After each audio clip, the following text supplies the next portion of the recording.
మొన్న నేను చాలా చిత్రంగా నా మా కూర్చుంటే వచ్చేవారు అడిగారు, ఏమండి కాంగ్రెస్ పార్టీలో జగన్మోహన్ రెడ్డి గారు విలీనం చేస్తున్నాడు కదా అంట కదా పార్టీని, ఏమని చేయవు నాకు అర్థం కాలే, రాసి పారేశారు దేనిలోనో ఏ దానిలోనూ చెప్పేశారు. నిన్న ఒక పెద్ద విచిత్రం, మన రామకృష్ణారెడ్డి గారు ఇంటి నుంచి వెళ్లి పోలీస్ స్టేషన్ సొంతకాలు వెళ్ళి ఆయన సరెండర్ అయితే బాత్రూంలో దాక్కున్నాయంట అన్నదమ్ములు ఇద్దరు, తమ్ముడేమో పారిపోయాడంట, అన్నను పట్టుకొచ్చారంట.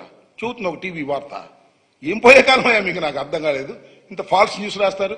అలాగే మొన్న ఇక్కడ జగన్మోహన్ రెడ్డి గారు జిందాబాద్ జోహార్ రాజశేఖర రెడ్డి అంటే దాన్ని వెనక పెట్టి సైకో జగన్ అన్నట్టుగా రాసి పారేస్తున్నారు.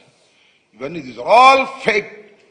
నమ్మొద్దు, వాస్తవాలని నమ్మండి. ఇవాళ వాట్సాప్లు వచ్చిన తర్వాత ఇవన్నీ వచ్చిన తర్వాత ఇక చివరికి ఆ ఫేక్ న్యూస్ ఫ్యాక్టరీలు తయారు చేసే కొన్ని ఛానల్స్ ఉన్నాయి, ఆ TV5 ABN, దానిలో పచ్చి అబద్ధాలు రాసేటటువంటి ప్రయత్నం చేస్తున్నారు.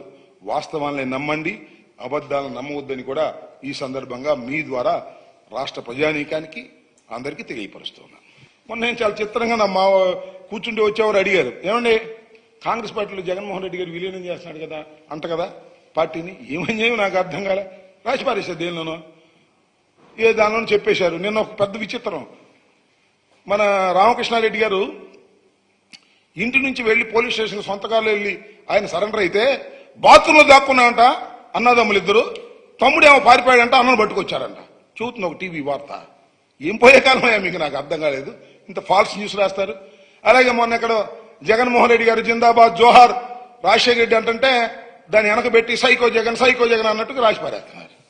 ఇవన్నీ దిస్ ఆల్ ఫేక్.